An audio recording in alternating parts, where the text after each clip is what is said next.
Hello traders, welcome back to my channel. कैसे हैं आप लोग? अगर मार्केट इसके नीचे निकलती है, कंसोलिडेट करती है, तो नेक्स्ट 24,000 का लेवल आ सकता है। ठीक है, और अगर और ज़्यादा मार्केट नेगेटिव होती है तो 23,800 या 23,850 तक भी आ सकती है। अब फ्राइडे है तो कई बार ये होता है कि जो भी पॉजिटिव नेगेटिव न्यूज आती है वो सैटरडे संडे को आती है, तो इस हिसाब से भी आप कोई कैरी फॉरवर्ड पोजीशन ऐसी मत ले जाना कि आपका प्रिंसिपल ही खत्म हो जाए उसमें। और आने वाले टाइम के लिए जो रेजिस्टेंस है, वैसे तो अगर शॉर्ट टर्म में ये भी छोटे मोटे रेजिस्टेंस का काम ही करेंगे, जो स्विंग्स है ये, ठीक है, ये हो गया जो प्रीवियस डे का क्लोजिंग हो गया 24,380 का, ठीक है, 24,300, ठीक है, 24,280, ये सारे रेजिस्टेंस का काम करेंगे। पर अगर मार्केट में पॉजिटिव सिनेरियो रहता है, तो अगर स्क्रीन में तेजी रहती है 200-300 पॉइंट की, मार्केट गैप अप खुलती है, तो फिर ये कोई सपोर्ट कोई रेजिस्टेंस काम नहीं आते। तो उस दिन बेसिकली किस पे डिपेंड करता है, इंट्राडे में क्या ट्रेंड चल रहा है, क्या पॉजिटिव न्यूज है, कितना स्ट्रॉन्ग ट्रेंड है। तो अभी के लिए क्या है, मार्केट में जो रेंज है वो रेंज है अपनी यहाँ पे 24,600 से लेके 24,000 की। ठीक है, ये रेंज है। जिस भी साइड तोड़े मार्केट फिर वहाँ से मोमेंटम देगी। तो जब तक इस रेंज में है तो इसको हम सपोर्ट मान के चलते हैं, इसको हम रेजिस्टेंस मान के चलते हैं। ठीक है, फर्स्ट अटैम्प्ट में इसने यहाँ पे फेल हो गया ऊपर तोड़ने से, और आज भी ये जो 24,125 के पास आया मॉर्निंग में, ठीक है, यहाँ इसने डिफेंड कर लिया था। फिर सेकंड अटैम्प्ट छोटे छोटे वॉलेटिलिटी कंसोलिडेशन ऑप्शन का प्रीमियम डिग्रेड होना सेंसेक्स में, ये सारा हुआ आज। ठीक है, ये भी सारी चीज़ें आपको ध्यान रखनी है। और आपको एक चीज़ और बताई थी, जो इंडिया विक्स अगर 18 के नीचे जाता है तब मार्केट में थोड़ा पॉजिटिव सिनेरियो लगता है। अभी भी 18 के ऊपर ही है, ठीक है, तो ये भी कंसर्न है। प्लस जो क्रूड ऑयल है ये भी काफ़ी बढ़ चुका है।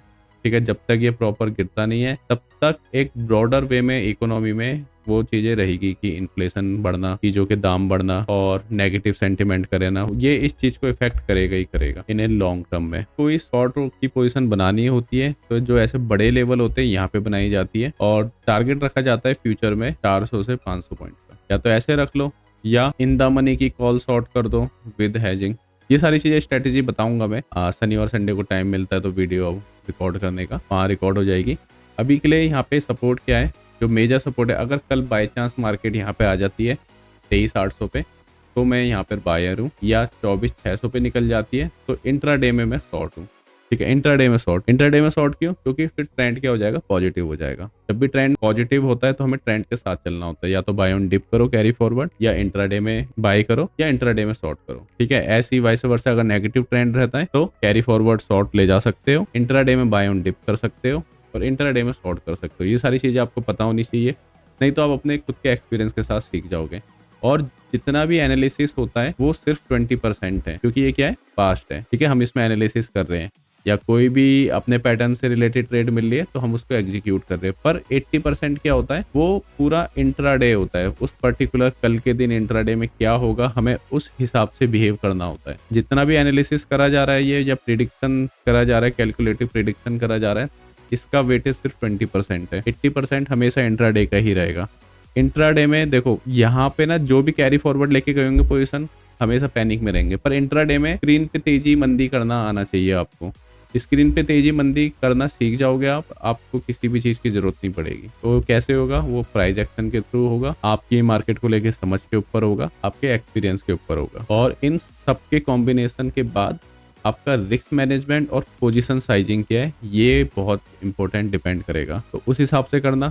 अगर आप स्कैल्पिंग करके डर के 5,000 रुपये बना रहे हो, तो आप एक सिस्टम बनाओ जिसमें आप 1,500 रुपये आराम से बना लो। ठीक है, ये आपको बनाना चाहिए। अगर आप लड़के फायर फाइटिंग करके 5,000 रुपये निकाल ले रहे हो यहाँ से, तो आपका 3 टाइम्स कम है ये। तो आपको ना एक सिस्टम ऐसा बना लो कि आप आंख बंद करके भी 1,500 रुपये निकाल लो। ठीक है, ये बहुत इंपॉर्टेंट है, ये आप अपनी प्रैक्टिस के हिसाब से ही सीखोगे। और कुछ भी अपडेट होती है टेलीग्राम पे मिल जाएगी। जैसे ही सेबी का रजिस्ट्रेशन मिलता है वैसे ही live trading, live call put, ठीक है, टाइम मिलेगा तो उसमें अपडेट देना स्टार्ट करते हैं। आप टेलीग्राम के चैनल को ज्वाइन कर सकते हो। वीडियो को यहीं समाप्त करते हैं। वीडियो में आज के लिए इतना ही। Thank you.